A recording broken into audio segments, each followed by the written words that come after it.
Today, on Locked On Phoenix Suns, the Jimmy Butler news keeps coming. More updates from John Gambadoro. The number one choice of Jimmy Butler? The Suns are the number one choice? Maybe, but we'll also talk about why it's still a long shot and some of the reasons the deal might not happen.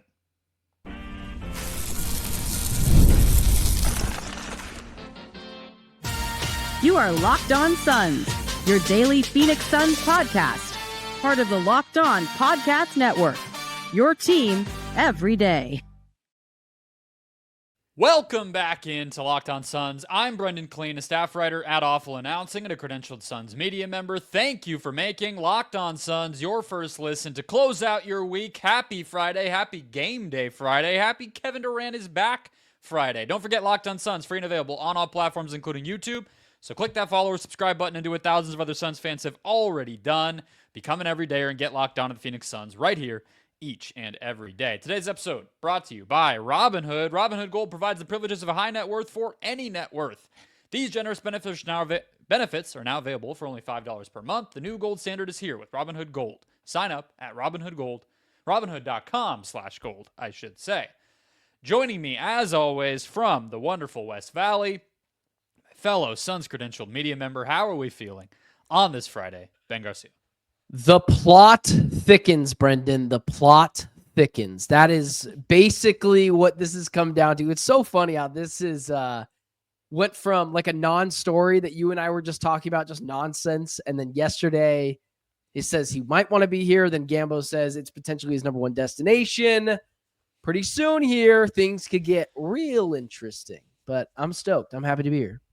Here is how you know that it is a big day in Suns land. And we'll get to, again, some of the reasons that this maybe won't happen or what's holding it back from happening and some of the Miami side of this and everything else. But the way you know it's big news time in the Valley is when at 2 o'clock on the dot, I am queuing up ArizonaSports.com and clicking listen live, where John Gambadoro is beaming in with the latest news on whatever might be going on. There are select moments. I did not expect that December 12th would necessarily be one of those, Ben, but here we are. So just to get your reaction, and I'll throw mine in as well on the latest here, the big headline, I would say, was Gambo backing up what Shams Charania had reported that we talked about on Thursday's show, which is not only that Jimmy Butler is interested in the Suns, that they are one of the teams on his, quote-unquote list.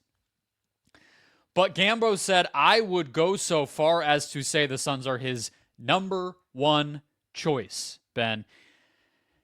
Now, there's one other wrinkle here that we'll get to when we start to talk about the packages, but Gambo quickly followed that up by agreeing with what you and I said. Obviously, his agreement is a little more sourced than you and I, but it's not hard to forecast where this is headed, which is basically that the Suns are going to maybe wait a little bit, and this really is only going to happen if Butler pushes that I'm only going to Phoenix button. What was your reaction to the latest updates that we heard and having another day to kind of stew on this whole situation? So I didn't say this to you, but once I heard, or I guess saw, or read Gambo's updates with everything, everyone just leapfrogged the part, or I guess I should say everyone, I mean Gambo leapfrogged the part where Beal has a no trade clause. And I know there's people out there for some reason think that this could mean Booker or KD. Neither of those guys are getting traded. Just go ahead and get that out of your mind. It is Bradley Beal, which means I think Gambo also knows that it really is just truly up to Butler, and I guess the Heat front office a little bit, but that he knows Beal will waive his no trade clause. I don't think he even gets so far into reporting all of that if that's not true. Did you have that same thought at all? Sure I did, because we talked about Gambo saying that exact thing yesterday, right? He said on Wednesday on his radio show, on their radio show, that he would expect that Beal, with an opportunity to kind of be more of a number one guy again, and we know that Miami connection from the last time he was on the market in 2023, that he could see Beal waiving that, right? So Yes, I did think about that, but I guess that's just such a given. If for anything to I move didn't think forward, so. that's kind of where my head was. No, I I don't think didn't. it's a given that he'll do it, but it's a given that if for any of this to be on the table, he has to. I mean, it's literally the rules, right? I wonder if they have approached Beal with any of it at that point. But I think the biggest thing for me is just like, oh my gosh, this is real. And I think it's so real that not only, I mean, yesterday at the end of the show, you said the Suns must be somewhere near the front of the line. I think at this point, he will either be a Phoenix Sun or be a part of the Miami Heat. And you could say, the Miami Heat is a 90%, Suns 10%. It looks like to me the Warriors are very locked in on LeBron James and aren't necessarily want to give up their assets for a guy like Jimmy Butler. The Dallas Mavericks not really in a place to give up anything right now unless it's Kyrie or Luka. Otherwise, they don't really have the salaries that can make that work either. So that kind of just leaves the Suns. The Rockets, they really going to give up Jalen Green or one of their young stars? That none of them make sense besides Phoenix. So I think it's down to a very similar scenario, Bradley Beal with the Wizards, either Wizards or Suns. And that's what I got from it. What about you? For now, I think I agree. And we'll talk about some of these other teams as we go here, but I'm just not really convinced that the Warriors are a Jimmy Butler away in the same way. I mean, nobody is 100% a lock to win the title just because they get Jimmy Butler, but I think the Suns are a lot closer to being in that camp than Golden State is. I think Golden State really needs more offensive punch, in my opinion, whereas Butler, what the upgrade he might be on a Kuminga or a Wiggins is substantial, but not filling such a need for them. So that's part of why I've always wondered how real that is. But the other update we did get from Gambo was that the Suns, and this is echoing something we talked about from Gerald Bourguet yesterday, that the Suns are kind of going to wait. And Gambo had it in the ballpark of 10 to 15 games.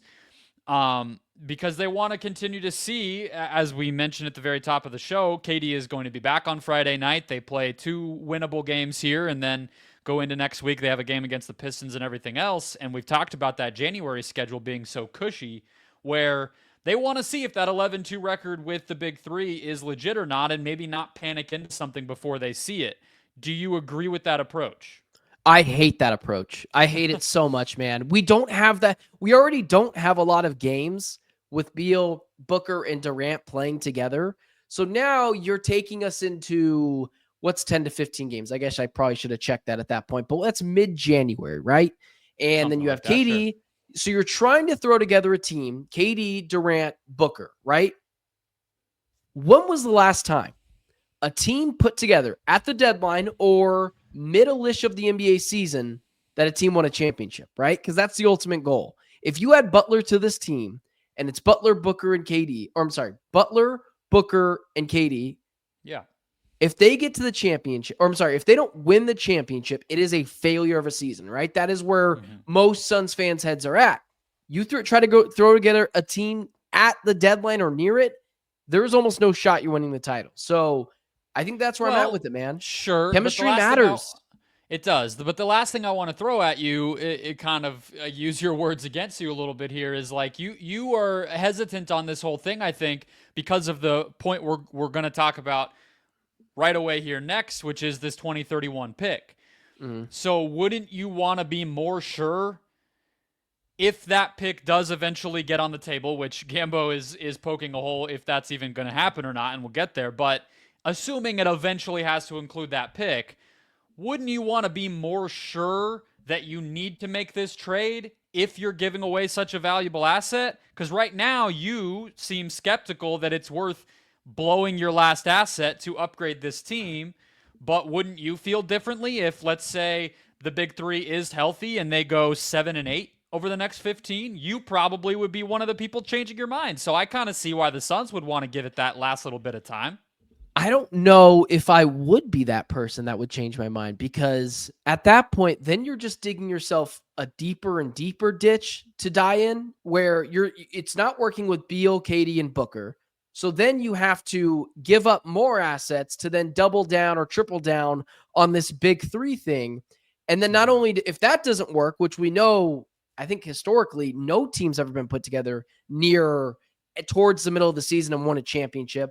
If you put Butler on that and then it doesn't work out and you lose some of your assets, Yeah. I don't know if I'm ready to sign up for that, man. Especially, Well, I don't know. I've been doing a lot of soul alternative- searching with this Butler thing, man. A lot of soul Well, searching. The good thing about doing a daily podcast is we get to talk about every little micro update that comes along and find our souls when we're searching for them. But the other thing is, right, and I got to shout out the 04 Pistons. They were assembled at the deadline and won a title. So, shout out to Troy. But other than that, So the Suns, once every 100 years. Exactly. We saw how hard it was with KD coming here. So I fully agree with you.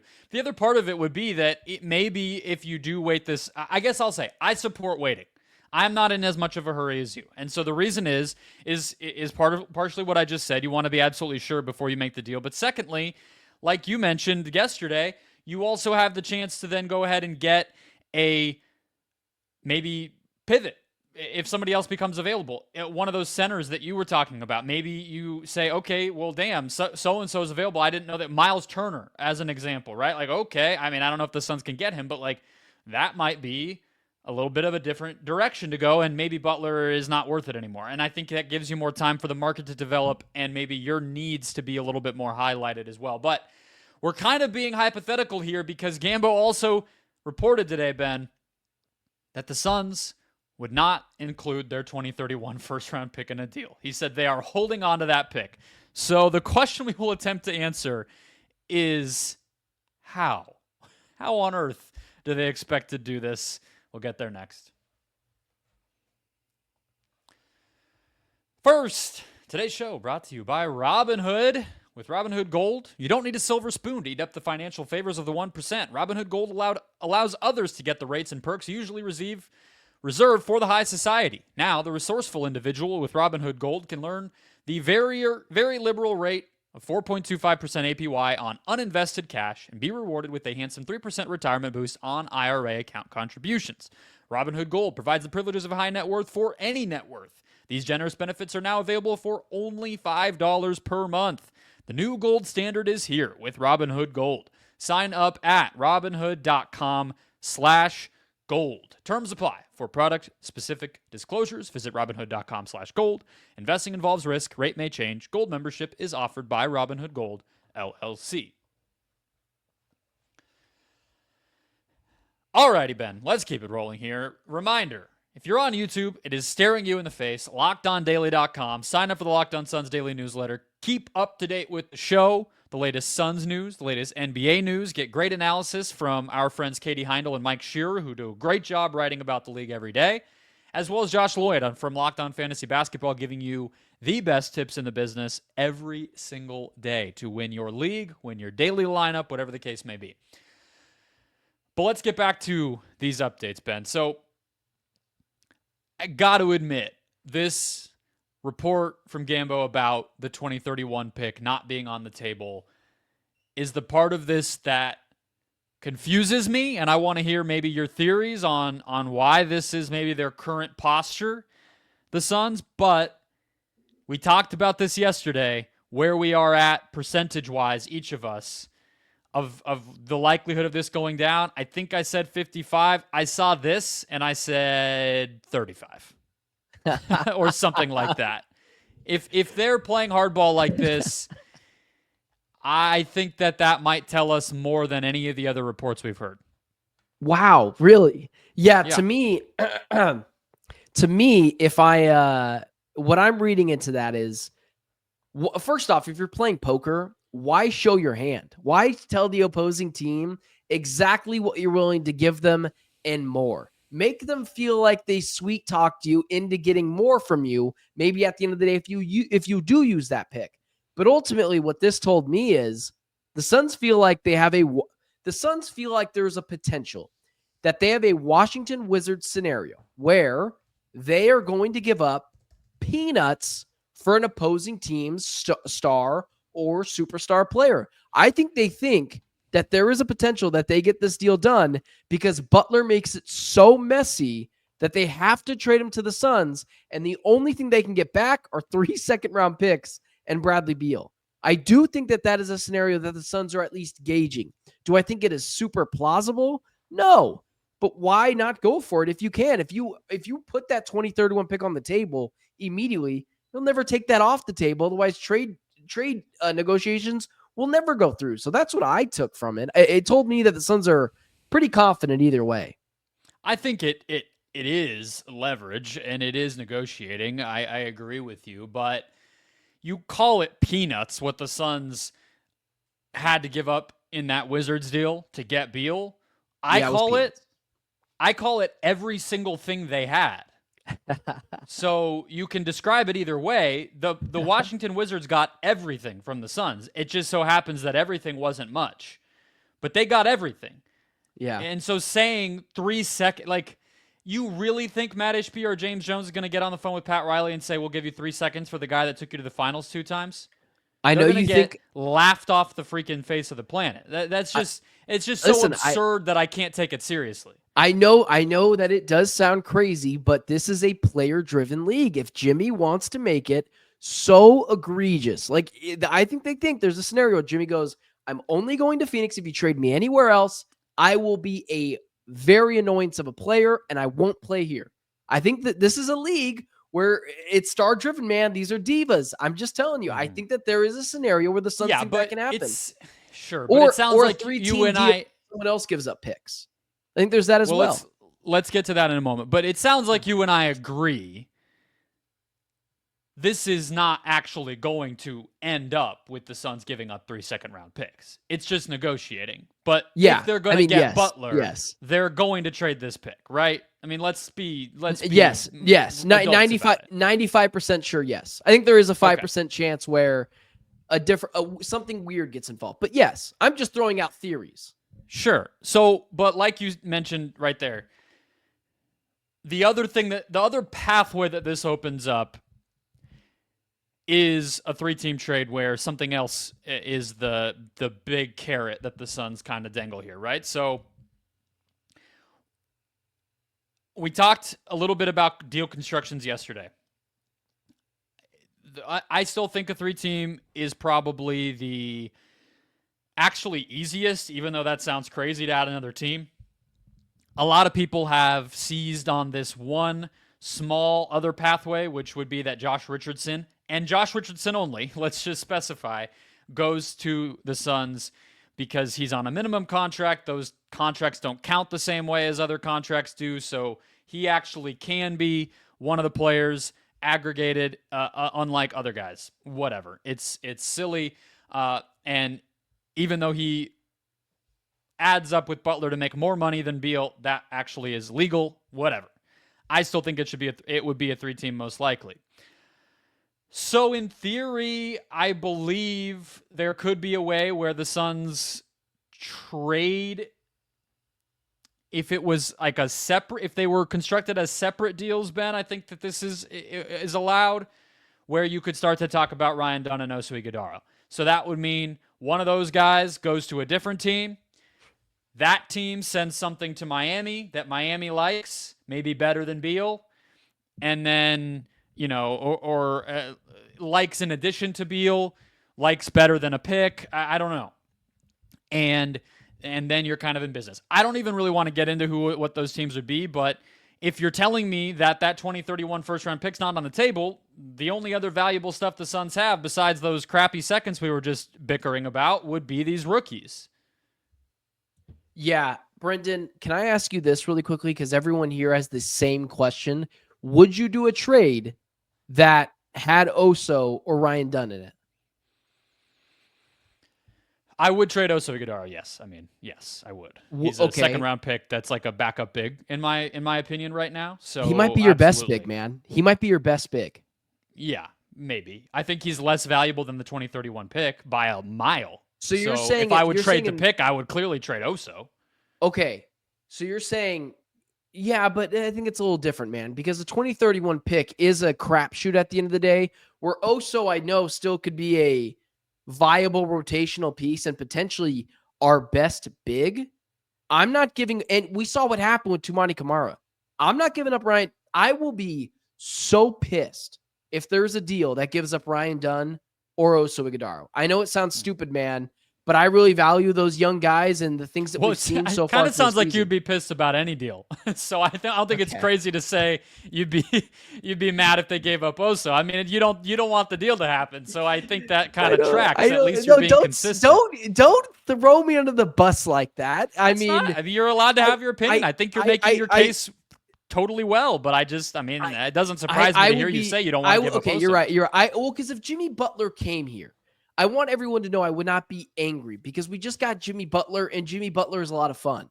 But this sounds so messed up, but that's not what I mean. But using like my really critical thinking and thinking about it, I would like to use that stuff I would like to use those assets to something else, which I've mentioned before. But if you then add young players that have showed promise early in the season, I mean, Toumani Camara might have been the best player in that DeAndre Ayton deal at the end of the day. So yeah, I don't want to go through that again. Now, I don't know if you are saying this. I'm not giving up Ryan Dunn. Under no circumstance am I giving up Ryan Dunn. But would I give up Oso Ighodaro and not give up my 2031 pick? Are you saying in this scenario you'd give up both still? No. I'm saying if Gambo's reporting that the 2031 pick is not on the table, then what else do you do? Oso, I would do. That's what I'm saying. Okay, I'm more susceptible to that. More susceptible. Especially if I don't give it my 2031 pick, because then I can flip that pick and Nurkic for something else later on to help the front court. Then we're talking. But which then you'd probably have to because you don't have Oso anymore. Sorry. Yeah. That was you really triggered me there by getting rid of young guys who I have started to grow fond over. But I just wanted to do the thought experiment, but it sounds like you and I are basically on the same page, which is that if this thing has any shot of happening, it is going to be Beal, and it is going to be that 2031 pick. And, if there happens to be a third team and some other stuff included, if it ends up being a Josh Richardson situation, so be it. But I think it's still, Thomas Bryant too, where this is headed. I think you can bring back Thomas Bryant too if you want to get that big back. Yeah, I don't think Thomas Bryant can play. I think if he was a playoff player, I think all the playoff teams that have had him on their roster for the past 5 years would have played him, and they did not. So, he threw that Theragun on the court. He got benched and got DNPs by Michael Malone a few times. I don't think it's legit here. But catching strays. Wow. All right. I was trying to throw the guy a bone. Thomas Bryant. I mean, I know we're really at the dregs of the, the conversation here, but so Kevin O'Connor at Yahoo Sports wrote an article kind of poo-pooing all the teams that Jimmy actually wants to go to and then offering up all these other ideas. He asked a very interesting question that I think is kind of at the crux of the whole decision from the Miami standpoint and their future finances that I want to ask you next, Ben. So I will throw a what if, an either or at Ben after one more break. Before that, today's show is brought to you by FanDuel. Get ready to tackle the NFL action with FanDuel, America's #1 sportsbook, because right now new customers can bet $5 and get $150 in bonus bets if you win. The FanDuel Sportsbook app gives you everything you need to place live bets on the NFL all in one place. So when you get a hunch in the middle of the game, you can check out the latest stats, view live play-by-play, and so much more on the same page where you place your bets. Just visit FanDuel.com to join today. Fun one for you. Pretty big favorite over the weekend. Not in a game. I'm looking at the Heisman Trophy ceremony, and I'm looking at Travis Hunter. He is minus 4,000. It feels like anything other than him winning would be a pretty big shock. Put a little money on the favorite there. Get your win. Have some fun with that $150 in bonus bets from FanDuel. Bet on the college football playoff. Bet on the NBA season. Bet on whatever your heart desires. And, of course, for the next couple months still, the NFL. That's FanDuel.com. Never waste a hunch. Make every moment worth. FanDuel, an official sportsbook partner of the NFL. Alrighty, Ben. Let's close it out. So, here's the hypothetical question, or sort of the either or that KOC put out there in his article. In his opinion, the Miami Heat would be better off financially letting Butler walk than taking back Bradley Beal. Basically, even if they get some assets like that pick or Oso Ighodaro or something from a third team, in addition to Beal, he just doesn't think it's worth it to mess with Beal's contract, given that they've already been playing hardball with Jimmy. And if he were Pat Riley and that was the best opportunity out there, even if Jimmy said, I'm only going to Phoenix, KOC would say, no, go home, do whatever, play out the rest of the year, and go sign somewhere in free agency. We're not dealing with this. What do you think of that from the Miami side? Putting your red and white and black glasses on, Ben, what do you think? Yeah, it's exactly what I would do. It's exactly what I would do. 100%. Like, if we're just calling it what it is, Bradley Beal, in my opinion, is the second worst contract in the NBA, only second to Zach LaVine. I think that one is the only one that's worse. The Miami Heat, why in the world, if you didn't want to give Jimmy Butler a contract, would you just basically get Bradley Beal and do that? Unless you really believe he's not washed, he's still a very good player, he's in a bad system, but man, that's a $50 million gamble I don't think I want to take. I would be much more rather just let Jimmy Butler walk at the end of the year or tell him to go home and tank the season away, because that's just not something I'm into. Unless you think you can rebuild Beal with Spoelstra's offense or whatever, and then potentially flip him later on. Yeah. What do you think? I mean, isn't that what you would do? I think in a vacuum, yes. Sure. I wouldn't want to have a bad deal on my books, but it kind of reminds me of the exact position that the Suns were in with Beal when they ended up acquiring him, which is the options aren't, cap free agency money, cap space, or another shiny toy you could trade for. The option was Chris Paul on an overpay, cutting Chris Paul, or trading for Bradley Beal. And those aren't the only options for the Heat as of what we know right now, but that would be the argument against it. And as I look through that article from KOC, let's go through the Warriors side of this, right? That's I think still probably the biggest team getting thrown out there, even if I already said I'm not convinced that that's the best thing for them to do. I look at that. The Warriors have Andrew Wiggins and Jonathan Kuminga. Wiggins has about 3 years and about $90 million left on his contract. Kuminga's about to get paid. Bradley Beal is at like 3 years and $60 million left. So you're not going to get to probably 60, but you're not going to be that far away from it by the time it's all said and done if you keep Wiggins and Kuminga on your books for the next couple years. It's two players instead of one, and they're younger, and they're going to maybe, have a little more upside, maybe be a little more healthy. I don't want to return to the Warriors thing, but another team that KOC brings up is Denver. And you want to talk about some of the most untradeable contracts and worst deals in the entire NBA? It's not nearly as expensive. Michael Porter Jr. is one of them.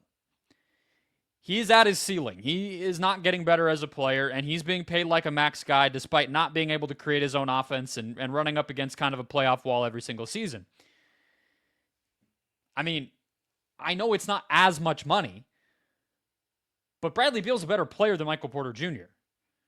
So I don't think there's a version of this trade where suddenly, outside of one small sliver of something that I do want to mention to you, I don't see a version of this trade where suddenly Miami is just flowing in all this cap flexibility that they didn't have before. And at that point, you just pick the best player in the best situation and you kind of try to make the best of it. And that's where I still think the Suns have a little bit of an opening here.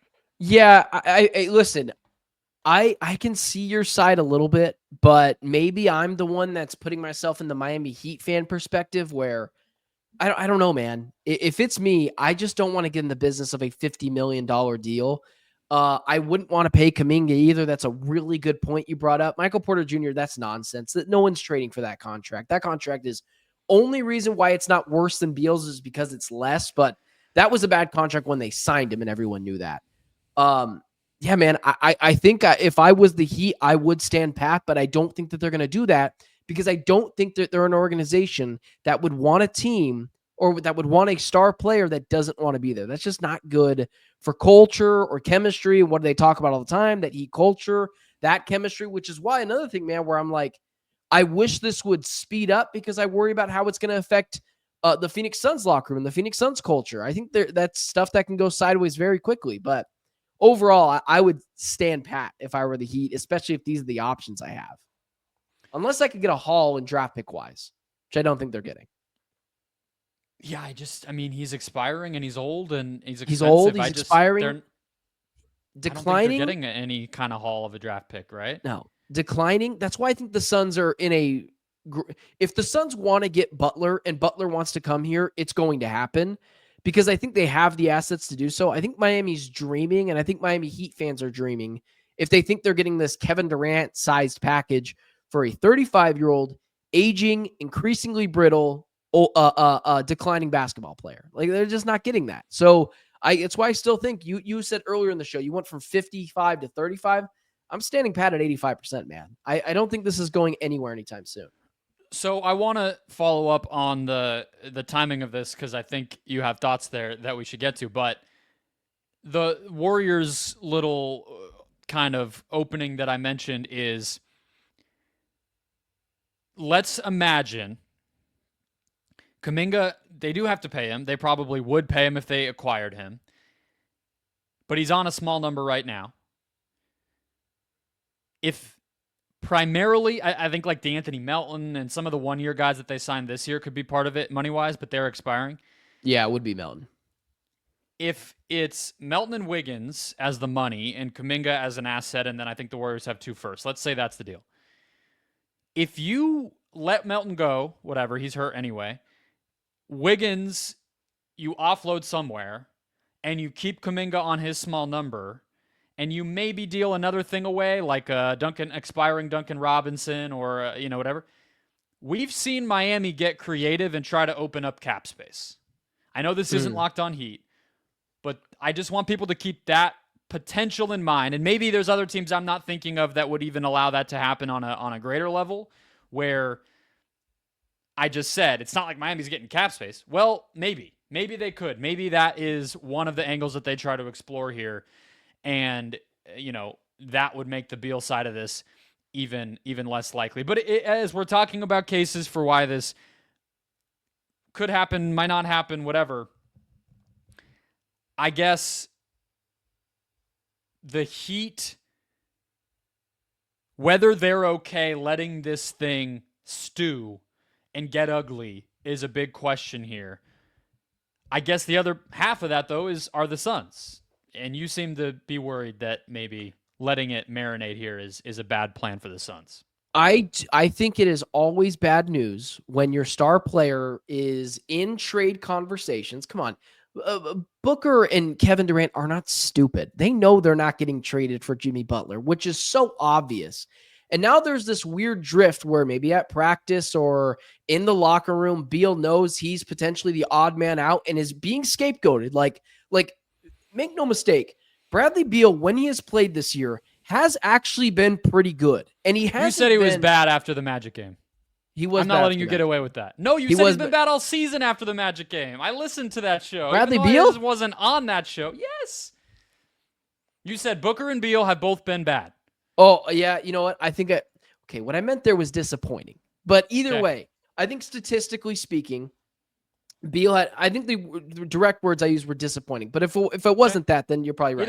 Either way. Beal I don't know what you said exactly. Yeah. Whatever. Largely, Beal has been disappointing because of his injuries. And at times, defensively, in the last couple of games that he's played, it wasn't as good. But, he hasn't been awful offensively. And so, at that point, he knows he's being scapegoated. When in reality, the real issues with this Suns teams has been brittleness. Some of that is on Kevin Durant. Has been Yusuf Nurkic's inability to play well as a front court center.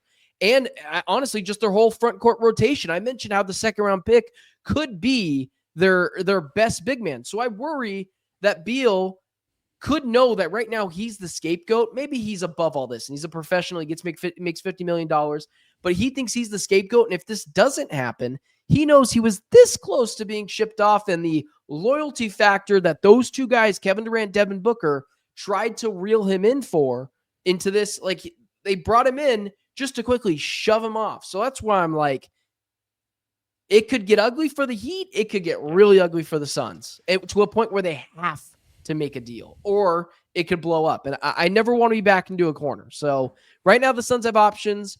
I would like to think Ishbia, Barlstein, James Jones are very upfront and have had a talk already with Beal, Katie, and Booker. And but overall, man, I think it could disrupt some things in the near future.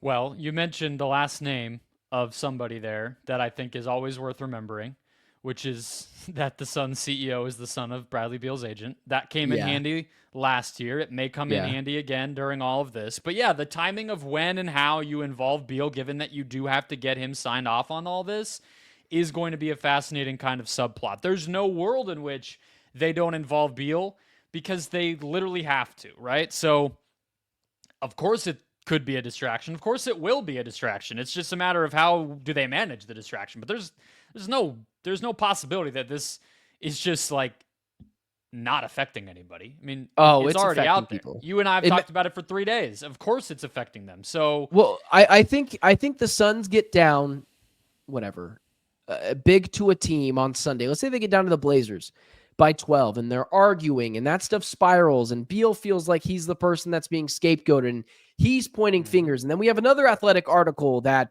an anonymous source told whoever that the Suns are imploding because Katie's leadership sucks, or because Devin Booker's got a bad attitude, or because Grayson Allen's, I don't know, kid wants to come to practice every day. Like, I don't know what it is, but like those are the type of things that simmer over. We saw exactly after the season ended last year. Shmerek Schmorden was potentially out there giving details to some reporter. I think it was Shams Charania. Like, that stuff kind of happens, man. And I worry about that. I think this needs to be all in and all out, but it seems like the Suns are going to dip their toes in the water and think that there's nothing that can happen there. But I'm sure they've talked with Beal already. I would like to think they have. And by the way, no pressure. You just have the biggest radio host in the city saying these 10 to 15 games will decide everything. So, watch Beal go on a tear. No big deal. Just go win them all, guys. Like, don't listen to any of that. It's just go play. Like, of course you can. So, yeah, very, very interesting stuff. I didn't even mention until now, I'm wearing my Jimmy Butler shirt to celebrate. I've had this shirt for a while, but I didn't even. How did I not even see that? I opened my closet today and I was like, what should I wear? And whatever. Okay, of course I got to wear that. So there we go. Hey, it'd be ridiculous if we didn't mention this for 60 seconds. Jimmy Butler's hair is orange. He did that for the Suns, right? He did that for the Suns. Like, elite level trolling. Halloween passed a while ago. There's no other reason, Whether it's trolling, whether it's whatever reason, but we both agree that was symbolism for the Suns. Now, I don't think it means he's like, I want there. I think he's trolling a bit. He's trolling. Yeah. And I think it's funny. Expert troll. Yeah. If nothing else, Jimmy Butler is maybe the best troll in the entire NBA. He used to play with, his main competitor for that throne in Philly, but things have gone a little sideways there. So I think it's Jimmy for now. That'll wrap us up. Hit follow, subscribe if you haven't already. We got content for you daily, everybody. Back with another episode Monday, recapping the Portland game and the Utah game, which hopefully the Suns can just take care of business and win both of those. Certainly more news and rumors. If anything really big breaks over the weekend, we will convene for a bonus extra rapid reaction show. Don't forget to sign up for the newsletter as well, and we will talk to you next week.